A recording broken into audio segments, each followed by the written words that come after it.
Alô, amigos! Obrigado por você estar conosco em mais uma reflexão espiritual.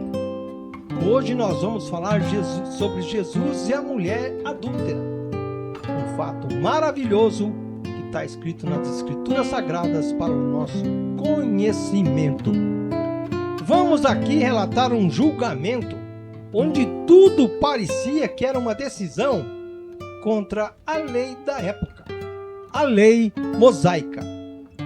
Pelas leis da época e também atualmente, segundo a Bíblia, uma mulher adúltera é aquela que é casada e tem relações sexuais com outra pessoa que não é o seu marido. Assim ela quebra a chamada aliança do matrimônio, que foi aquele prometimento de ambas as partes num altar qualquer. Esse também era o conceito na lei antiga para os judeus. Neste caso, pelo relato bíblico, houve uma infidelidade conjugal e, como todos sabem, é o ato de trair o compromisso do casamento com um parceiro que não seja o seu cônjuge. Bem claro e específico, todo mundo sabe disso. Mas o princípio da lei é a igualdade de culpa. Segundo a lei de Moisés, determinava que tanto a mulher quanto o homem envolvido, num ato deste, deveriam ser punidos igualmente. Mas vamos lembrar um detalhe, que naquela época a punição era muito severa, era uma punição muito dura. Sim, severa. E o livro de Levítico, no capítulo 20, verso 10, e o Deuteronômio 22, 22, indicavam que a pena prevista na época para o adultério era a morte do casal praticamente. E a pena, ela era da pior forma, violenta, e era realizado sobre apedrejamento. Era complicado uma situação. Eu estou falando no Novo Testamento, na passagem da mulher adúltera, que está registrada lá no Evangelho de João, no capítulo 8, nos versos de 1 a 11, que descreve e ensina sobre misericórdia, sobre a hipocrisia humana e a transformação de vida. Neste relato, os fariseus testam Jesus usando uma mulher pega em pecado. Mas eles recebem uma lição profunda sobre o julgamento humano, sendo que o bem tem como base o perdão. Assim, tudo não passava de uma cilada. Ou seja, queriam que Jesus caísse em contradição contra a lei mosaica, descumprindo esta lei. Mas Jesus, na sua infinita inteligência, resolveu aquela situação. Tudo era uma armadilha de religiosos para testar Jesus. Os escribas e fariseus levaram aquela mulher pega em flagrante adultério e lembraram que a lei de Moisés mandava apedrejá-la, perguntando o que Jesus faria. Jesus, o que você faz diante de Deus? O plano era para encurralá-lo. Se ele perdoasse, seria taxado de rebelde contra a lei.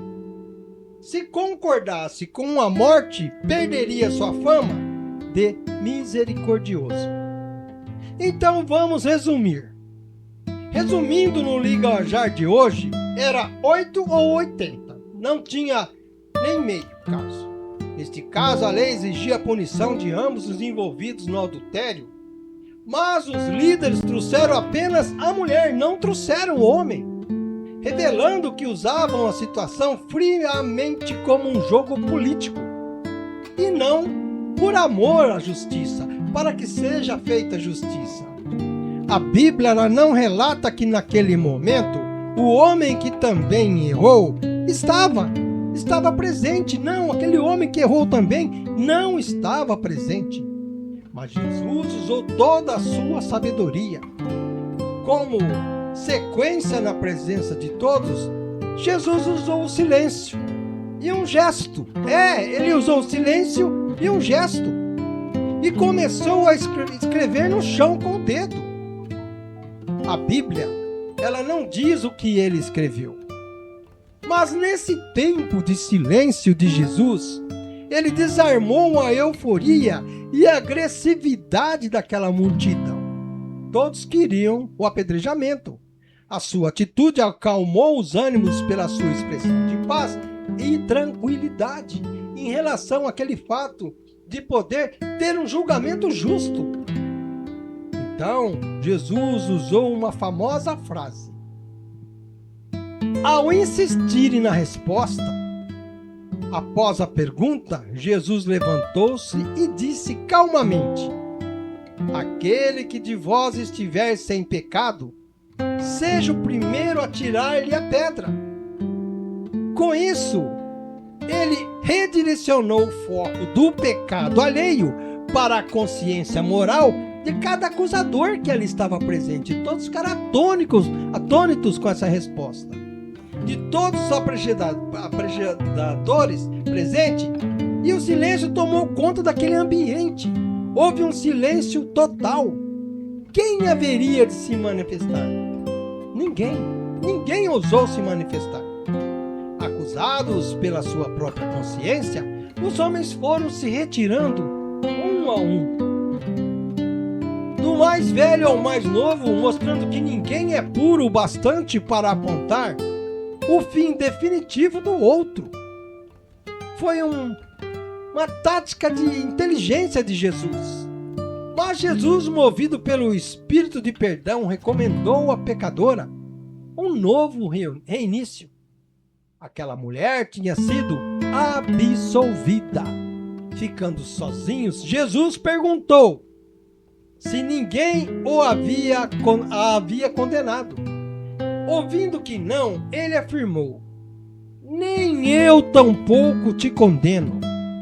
Chamado à santidade, Jesus não passou o pano para aquele erro daquela mulher. Ele encerrou a conversa com uma ordem clara de mudança. Ele pediu a ela uma mudança. Ele disse à mulher: vai e não peques mais. O amor de Cristo, ele perdoa. Ele perdoa o passado, mas ele capacita e exige uma nova direção para o futuro, para o nosso futuro, para mim, para você. Quando Jesus diz: aquele que estiver sem pecado, seja o primeiro a tirar uma pedra, ele mostra o quê? Que ninguém tem pureza moral para apontar o dedo e destruir a outra pessoa. Mas Jesus, o que ele fez? Ele desafiou os acusadores dela e ofereceu um perdão, uma nova chance de vida. Os acusadores usavam a lei apenas como uma armadilha, ignoravam os próprios erros, agindo com maldade e não com justiça naquele momento, tentando colocar Jesus contra a parede, encurralá-lo, sem deixar ele ter qualquer expressão. A Bíblia não revela o nome da mulher adúltera. Ela é anônima. O texto sagrado traz apenas a situação dela, sem citar nome, origem ou a cidade. Muitos confundem esta situação com outra pessoa e aí começa uma chamada confusão popular, onde algumas pessoas a confundem por engano com Maria Madalena, fato que não era ela que estava ali, ou com a pecadora que ungiu os pés de Jesus, mas não há base histórica ou bíblica nenhuma para esses dois sentidos que citei. Os pontos principais dessas mensagens são a armadilha dos fariseus, o silêncio que Jesus teve naquele momento e a nova chance que foi dada para aquela mulher. Assim eu termino este vídeo dizendo: Jesus perdoou a mulher adúltera para demonstrar que a graça e a misericórdia superam a condenação fria da lei. Ele expôs a hipocrisia dos acusadores, silenciando-os e desafiando-os com uma frase: quem não tiver pecado, atire a primeira pedra. Salvando-a do quê? da morte e oferecendo-lhe uma nova chance de vida para que ela recomeçasse de uma forma mais suave e dentro dos preceitos que Jesus demonstrou naquele momento. Com certeza ela refletiu bem. Com certeza ela teve aquele maior momento da sua vida, porque ela estava diante dos acusadores, uma mulher entregue à morte, e Jesus a libertou. Amigos queridos, obrigado pelo canal, esteja conosco, abençoa-nos e segue-nos. Eu agradeço a sua participação, pedindo que você se inscreva no nosso canal. Muito obrigado e fiquem com Deus.